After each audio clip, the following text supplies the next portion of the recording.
Unique smartphones will always manage to catch our eyes for quirky features or groundbreaking designs. Apple's original iPhone in 2007 paved the way for the smartphone market we have today, and Samsung's original Galaxy Note from 6 years back has resulted in large increases in phone sizes. Today we have the ZTE Axon M. It's the first dual-screen phone we've seen to date, and it has quite a bit to offer. Will having a dual-screen phone improve your productivity? Is ZTE's software up to snuff? Is the Axon M worth it? All this and more is coming right up. Starting things off with pricing and availability, the Axon M is an AT&T exclusive and will cost you $24.17 per month or $725 off contract. It's offered in the one variation seen here with 64GB of storage, with the color being carbon black. To pick this phone up, be sure to check out the link in the description. Now, the design of the ZTE Axon M is the first we've seen of its kind. It has a screen on the front and back of the device, and to open up the second display, you simply fold it open like this.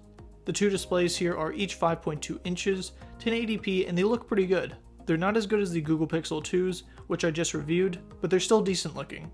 One problem I did run into with this design is that no matter how you hold the phone, you'll manage to smudge up the second display, which can be a bit annoying when you do decide to use it.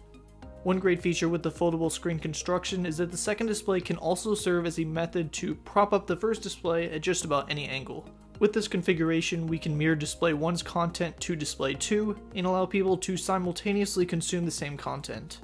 For having the first try at releasing a dual screen phone, I think ZTE has done very well with the design.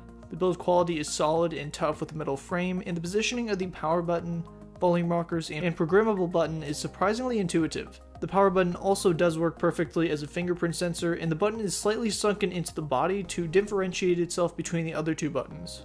The programmable button, by default, is set to open the TV mode and use the phone as a remote control, but it can also be changed to open up the camera app or any other application of your choice. On the top of the Axon M, you'll find the headphone jack, and on the bottom of the device is the USB-C charging port and also the speakers, which are loud and clear for consuming content.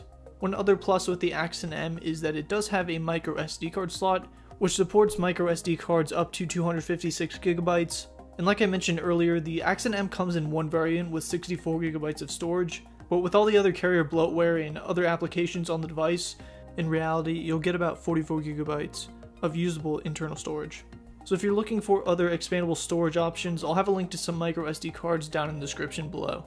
The design of a dual screen phone can be impeccable, and poor software can completely render the incredible hardware useless. I found that ZTE software for multitasking is pretty decent. You can use the multitasking button on the bottom right of the screen to access the mirror mode, which mirrors display 1 onto display 2. There's also dual screen mode, which runs two separate applications on each screen, and extended mode, which enlarges the application from only one display to both panels. As far as practicality goes, I found that the dual screen mode is most applicable for day-to-day usage for me, and as someone who's a big fan of the split screen multitasking mode on Android, I found it useful to be able to watch a YouTube video on one screen and read the latest news on the other. The software often works well, but I did notice that after closing the second screen during dual screen mode, the first screen would lag a bit, and sometimes the app I was using would close or crash. Clearly, this phone is the first of its kind, and some bugs are to be expected, but I do think it's worth pointing out these minor hiccups. Overall, the software is effective and certainly usable in its current form, but ZTE still does have some wrinkles it needs to iron out. On paper, the Axon M does not compare with the Galaxy S8 or other top phones of 2017, but its Snapdragon 821 processor and Adreno 530 GPU are still effective and more than powerful enough to power the device for day-to-day usage and even gaming. Now, one quirk with the Axon M is that there is only one camera on the front of the device, and this means that you have to unlock the device, change the camera view, and then flip the phone around to even just take one picture.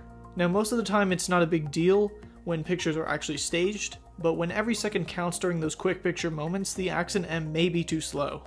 As far as actual picture quality goes, selfies are impressive due to the 20 megapixel shooter, and shots do turn out great in good lighting, but the blur often does look off, and the pictures just aren't that great in low lighting conditions.